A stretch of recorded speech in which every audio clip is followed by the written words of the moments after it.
paano ka nagmamahal? Mapagpalang araw ng linggo, kapanalig.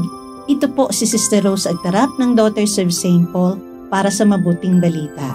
Tayo na pong magnilay sa Ebanghelyo ayon kay San Lucas.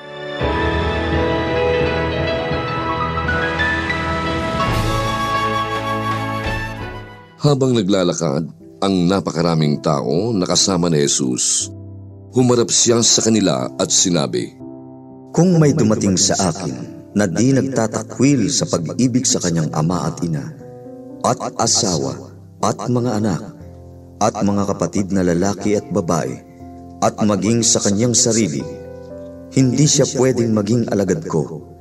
At hindi pwedeng maging alagad ko ang di nagpapasan ng kanyang krus sa pagsunod sa akin. At paano kung may magbalak magtayo ng silungan ng bantay sa bukid? Di ba't uupo muna siya at tatantyahin ang gastos para malaman kung may sapat siya para maipatapos yon? Sapagkat kung mailagay niya ang pundasyon at hindi naman niya yon maipatapos, pagtatawanan lamang siya ng lahat. Kaya nang nagsimula magtayo at hindi na maipatapos." At paano kung may haring nakikipagharap sa ibang hari? Di ba't uupo muna siya para mag-isip kung kaya niya at ng 10,000 kasama niya na harapin ang dumarating na may 20,000? At kung hindi naman, malayo pa ang isa, ay magpapadala na siya ng mga sugo para makipag-areglo. Gayon din sa inyo, hindi pwedeng maging alagad ko ang di tumatalikod sa lahat sa kanya.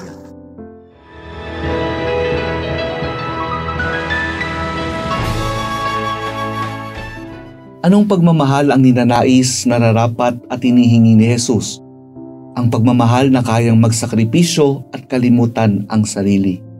Una, magsakripisyo.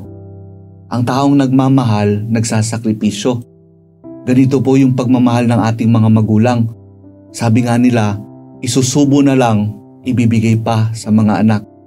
At maraming mga magulang ang patuloy pong nagsasakripisyo upang mabigyan ng maayos na pamumuhay ang kanilang mga anak, na madalas hindi rin natin napapansin bilang mga anak.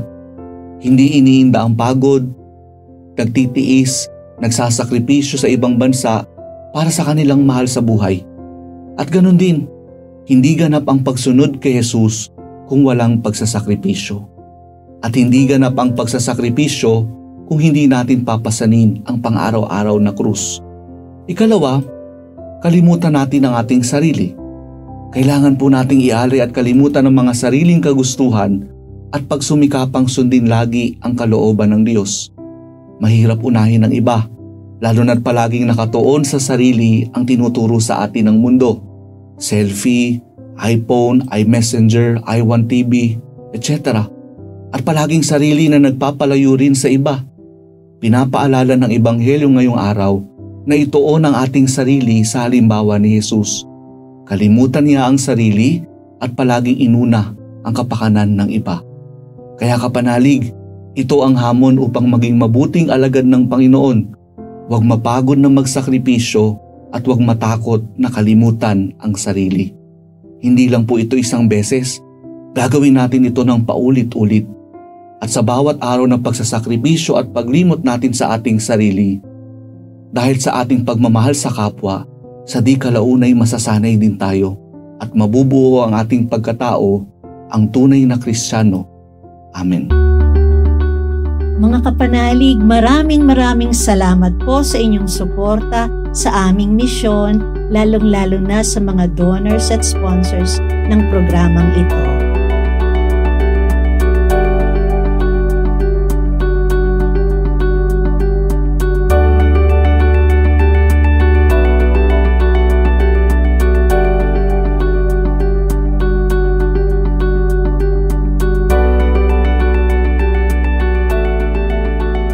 Subscribe, like, share, and follow po lines sa aming social media accounts. Patuloy po kaming humihingi ng inyong tulong upang maipagpatuloy ang programang ito. Maaari po ninyong ipadala ang inyong love offerings at donasyon sa aming donations channels. Makakaasa po kayo Nakasamang lagi ang inyong mga intensyon at kahilingan sa aming panalangin araw-araw. Ito pong muli si Sister Rose na nag-aanyaya sa inyong manalangin.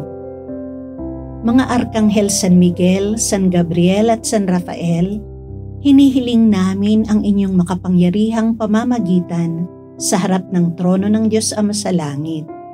Sa inyong panalangin at espiritual na tulong, pangalagaan niyo kami mula sa kapahamakan. Pagaligin kami sa aming mga kahinaan at ipabatid sa amin ang kalooban ng Diyos para sa aming buhay. Arkanghel San Miguel, San Gabriel at San Rafael, ipanalangin niyo kami. Amen.